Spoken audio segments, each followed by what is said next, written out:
ओम श्री परमात्मने नमः। ओम नमो भगवते वासुदेवाय। नमस्कार दोस्तों, स्वागत है आप सभी का कृष्ण गोपाल यूट्यूब चैनल पर। दोस्तों, आज मैं आपको श्री अग्नि पुराण की कथा सुना रहा हूँ। आप सभी भक्तजन इस कथा को श्रद्धा पूर्वक नित्य प्रति मन लगाकर जरूर सुने। भगवान अग्निदेव और भगवान विष्णु आप सभी के कष्टों को हरेंगे और आप सभी की मनोकामना पूर्ण करेंगे। दोस्तों, आज की कथा में हम श्रवण करेंगे अरण्य कांड की संक्षिप्त कथा। नारद जी कहते हैं, मुनि, श्री रामचंद्र जी ने महर्षि वशिष्ठ तथा माताओं को प्रणाम करके उन सबको भरत के साथ विदा कर दिया। तत्पश्चात महर्षि अत्रि तथा उनकी पत्नी अनुसुईया को, सर्वंग मुनि को, सुतिक्ष को तथा अगस्त जी के भ्राता अग्निजिन मुनि को प्रणाम करते हुए श्री रामचंद्र जी ने अगस्त मुनि के आश्रम पर जा उनके चरणों में मस्तक झुकाया और मुनि की कृपा से दिव्य धनुष एवं दिव्य खड़ग प्राप्त करके वे दंड कारण में आए, जहाँ जन स्थान के भीतर पंचवटी नामक स्थान में गोदावरी के तट पर रहने लगे। एक दिन शूर्पणखा नाम वाली भयंकर राक्षसी राम, लक्ष्मण और सीता को खा जाने के लिए पंचवटी में आई, किंतु श्री रामचंद्र जी का अत्यंत मनोहर रूप देखकर वह काम के अधीन हो गई और बोली। शूर्पणखा ने कहा, तुम कौन हो, कहाँ से आए हो? मेरी प्रार्थना से अब तुम मेरे पति हो जाओ। यदि मेरे साथ तुम्हारा संबंध होने में ये दोनों सीता और लक्ष्मण बाधक हैं तो मैं इन दोनों को अभी खाए लेती हूँ। ऐसा कहकर वह उन्हें खा जाने को तैयार हो गई। तब श्री रामचंद्र जी के कहने से लक्ष्मण ने शूर्पणखा की नाक और दोनों कान भी काट लिए। कटे हुए अंगों से रक्त की धारा बहती हुई शूर्पणखा अपने भाई खर के पास गई और इस प्रकार बोली, खर, मेरी नाक कट गई। इस अपमान के बाद मैं जीवित नहीं रह सकती। अब तो मेरा जीवन तभी रह सकता है जबकि तुम मुझे राम का, उनकी पत्नी सीता का तथा उनके छोटे भाई लक्ष्मण का गरम गरम रक्त पिलाओ। खर ने उसको बहुत अच्छा कहकर शांत किया और दूषण तथा त्रिशिरा के साथ 14,000 राक्षसों की सेना ले श्री रामचंद्र जी पर चढ़ाई की। श्री राम ने भी उन सब का सामना किया और अपने बाणों से राक्षसों को भेदना आरंभ किया। शत्रुओं की हाथी, घोड़े, रथ और पैदल सहित समस्त चतुरंगनी सेना को उन्होंने यमलोक पहुंचा दिया तथा अपने साथ युद्ध करने वाले भयंकर राक्षस खर, दूषण एवं त्रिशिरा को भी मौत के घाट उतार दिया। अब शूर्पणखा लंका में गई और रावण के सामने जा पृथ्वी पर गिर पड़ी। उसने क्रोध में भरकर रावण से कहा, अरे, तू राजा और रक्षक कहलाने की योग्य नहीं है। खर आदि समस्त राक्षसों का संहार करने वाले राम की पत्नी सीता को हर ले। मैं राम और लक्ष्मण का रक्त पीकर ही जीवित रहूंगी, अन्यथा नहीं। शूर्पणखा की बात सुनकर रावण ने कहा, अच्छा, ऐसा ही होगा। फिर उसने मारीच से कहा, तुम स्वर्ण में विचित्र मृग का रूप धारण करके सीता के सामने जाओ और राम तथा लक्ष्मण को अपने पीछे आश्रम से दूर हटा ले जाओ। मैं सीता का हरण करूंगा। यदि मेरी बात ना मानोगे तो तुम्हारी मृत्यु निश्चित है। मारीच ने रावण से कहा, रावण, धनुर्धर राम साक्षात मृत्यु हैं। फिर उसने मन ही मन सोचा, यदि नहीं जाऊंगा तो रावण के हाथ से मरना होगा और जाऊंगा तो श्री राम के हाथ से। इस प्रकार यदि मरना अनिवार्य है तो इसके लिए श्री राम ही श्रेष्ठ हैं, रावण नहीं, क्योंकि श्री राम के हाथ से मृत्यु होने पर मेरी मुक्ति हो जाएगी। ऐसा विचार कर वह मृग रूप धारण करके सीता के सामने बारंबार आने जाने लगा।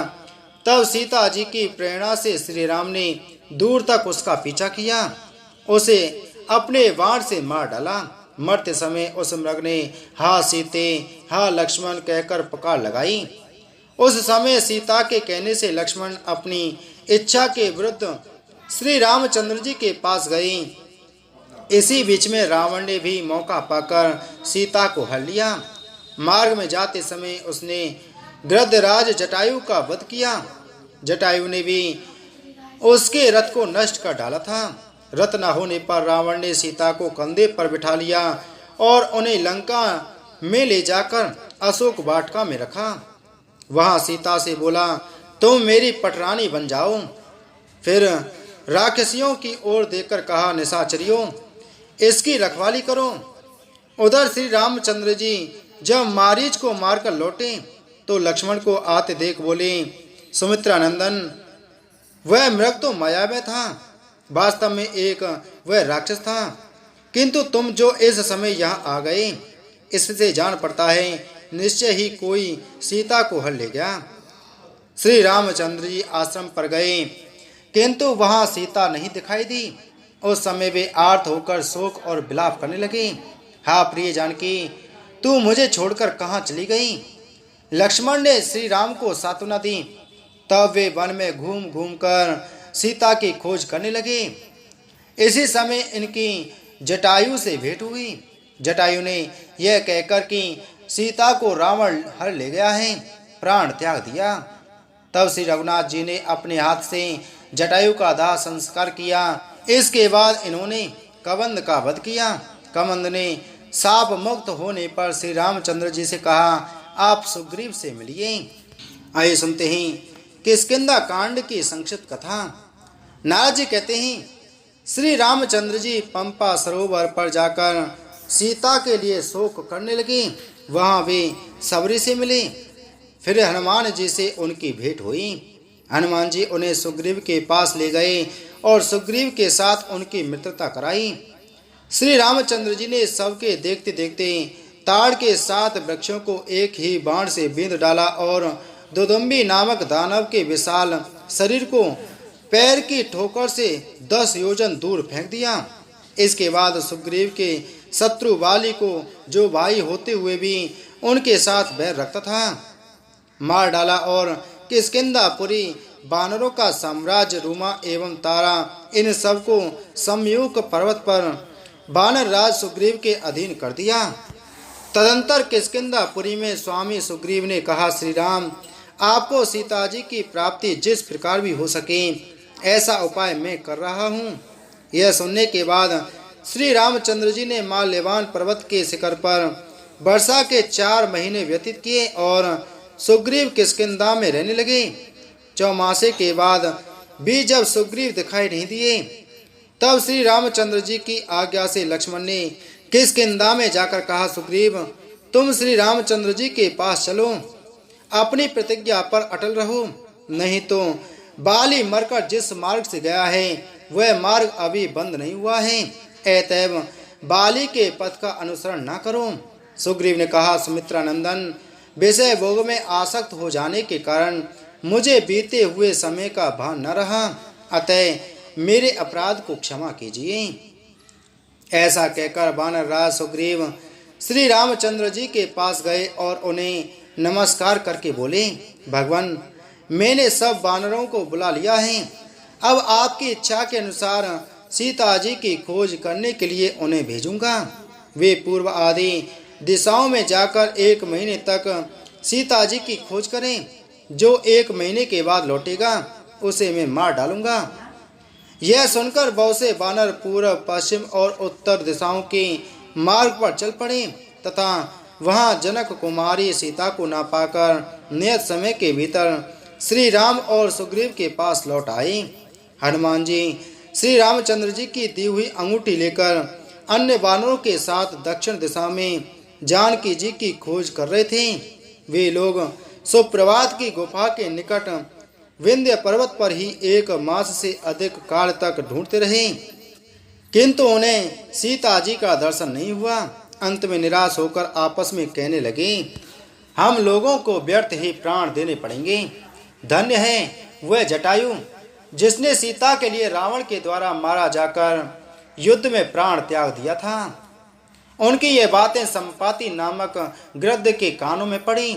वह वानरों के प्राण त्याग की चर्चा से उनके खाने की ताक में लगा था, किंतु जटायु की चर्चा सुनकर रुक गया और बोला, वानरों, जटायु मेरा भाई था। वह मेरे ही साथ सूर्य मंडल की ओर उड़ा चला जा रहा था। मैंने अपनी पंखों की ओट में रखकर सूर्य की प्रखर किरणों के ताप से उसे बचाया। अतः वह तो सकुशल बच गया, किंतु मेरी पांखें जल गईं, इसलिए मैं यहीं गिर पड़ा। आज श्री रामचंद्र जी की वार्ता सुनने से फिर मेरे पंख निकल आए। अब मैं जानकी को देखता हूँ, वे लंका में अशोक वाटिका के भीतर हैं। लवण समुद्र के द्वीप में त्रिकूट पर्वत पर लंका बसी हुई है। यहाँ से वहाँ तक का समुद्र 100 योजन विस्तृत है। यह जानकर सब वानर श्री राम और सुग्रीव के पास जाएं और उन्हें सब समाचार बता दें। सुंदर कांड की संक्षिप्त कथा।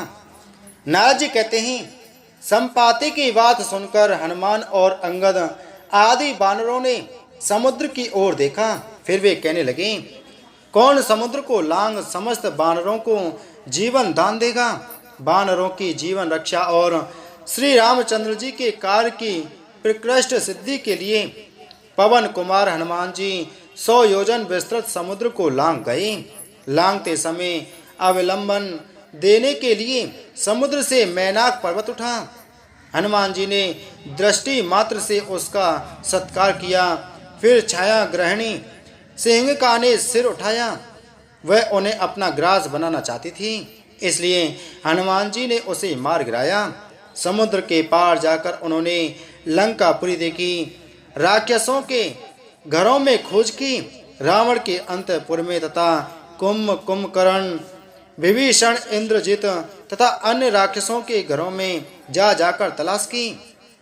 मदपान के स्थानों आदि में भी चक्कर लगाया, किंतु कहीं भी सीता उनकी दृष्टि में नहीं पड़ी। अब वे बड़ी चिंता में पड़े। अंत में जब अशोक वाटिका की ओर गए तो वहाँ सिंहपा वृक्ष के नीचे सीता जी उन्हें बैठी दिखाई दी। वहाँ राक्षसियाँ उनकी रखवाली कर रही थीं। हनुमान जी ने सिंहपा वृक्ष पर चढ़कर देखा। रावण सीता जी से कह रहा था, तू मेरी स्त्री हो जा, किंतु वे स्पष्ट शब्दों में ना कर रही थीं। वहाँ बैठी हुई राक्षसियाँ भी यही कहती थीं, तू रावण की स्त्री हो जा।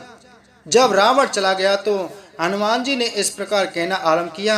अयोध्या में दशरथ नाम वाले एक राजा थे। उनके 2 पुत्र राम और लक्ष्मण वनवास के लिए गए। वे दोनों भाई श्रेष्ठ पुरुष हैं।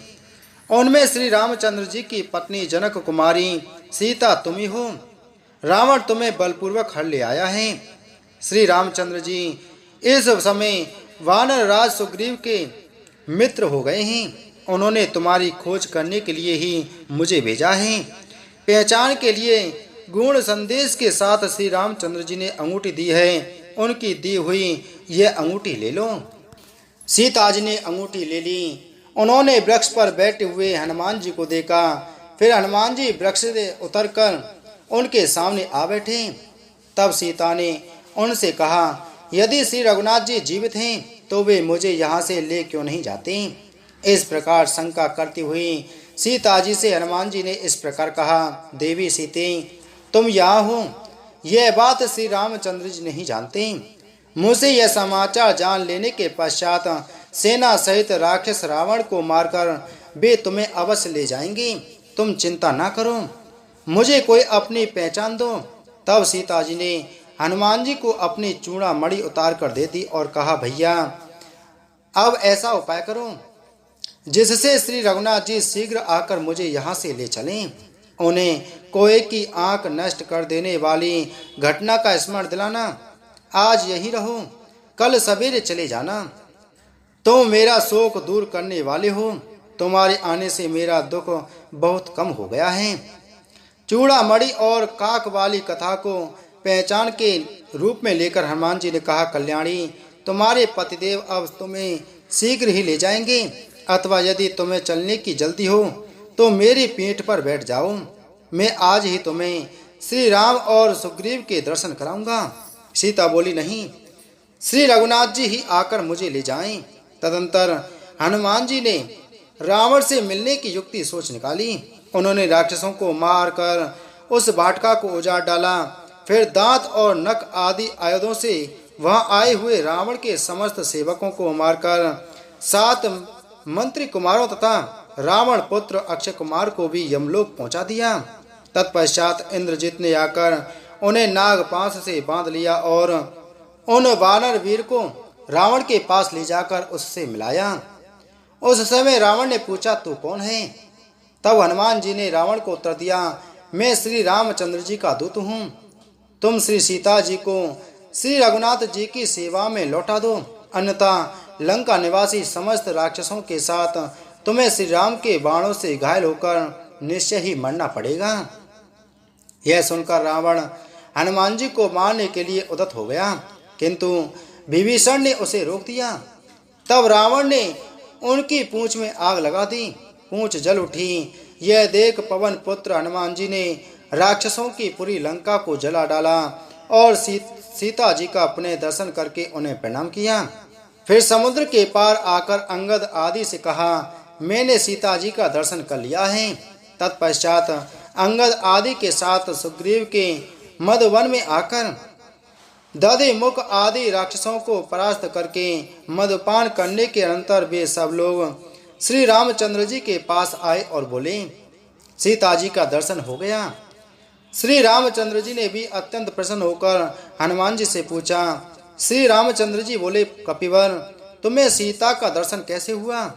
उसने मेरे लिए क्या संदेश दिया है? मैं विरह की आग में जल रहा हूँ। तुम सीता की अमृतमयी कथा सुनाकर मेरा संताप शांत करो। नारद जी कहते हैं, यह सुनकर हनुमान जी ने रघुनाथ जी से कहा, भगवान, मैं समुद्र लांघकर लंका में गया था। वहाँ सीता जी का दर्शन करके लंकापुरी को जलाकर यहाँ आ रहा हूँ। यह सीता जी की दी हुई चूड़ामणि लीजिए, आप शोक न करें। रावण का वध करने के पश्चात निश्चय ही आपको सीता जी की प्राप्ति होगी। श्री रामचंद्र जी उस मणि को हाथ में ले विरह से व्याकुल होकर रोने लगे और बोले, इस मणि को देखकर ऐसा जान पड़ता है मानो मैंने सीता को ही देख लिया। अब मुझे सीता के पास ले चलो, मैं उसके बिना जीवित नहीं रह सकता। उस समय सुग्रीव आदि ने श्री रामचंद्र जी को समझा बुझाकर शांत किया। तदंतर श्री रघुनाथ जी समुद्र के तट पर गए। वहां उनसे विभीषण आकर मिले। विभीषण के भाई दुरात्मा रावण ने उनका तिरस्कार किया था। विभीषण ने इतना ही कहा था कि भैया, आप सीता को श्री रामचंद्र जी की सेवा में समर्पित कर दीजिए। इसी अपराध के कारण उसने इन्हें ठुकरा दिया था। अब वे असहाय थे। श्री रामचंद्र जी ने विभीषण को अपना मित्र बनाया और लंका के राजपद पर अभिषिक्त कर दिया। इसके बाद श्री राम ने समुद्र से लंका जाने के लिए रास्ता मांगा। जब उसने मार्ग नहीं दिया तो उन्होंने बाणों से उसे बींध डाला। अब समुद्र भयभीत होकर श्री रामचंद्र जी के पास आकर बोला, भगवान, नल के द्वारा मेरे ऊपर पुल बांधा कर आप लंका में जाइए। पूर्व काल में आप ही ने मुझे गहरा बनाया था। यह सुनकर श्री रामचंद्र जी ने नल के द्वारा वृक्ष और शिलाखंडों से एक पुल बंधवाया और उसी से वे बानरों सहित समुद्र के पार गए। वहां सुबेल पर्वत पर पड़ाव डालकर वहीं से उन्होंने लंकापुरी का निरीक्षण किया। इस प्रकार आदि आग्नेय महापुराण में रामायण कथा के अंतर्गत सुंदर कांड की कथा का वर्णन संपूर्ण। बोलो अग्नि पुराण की जय, बोलो विष्णु भगवान की जय।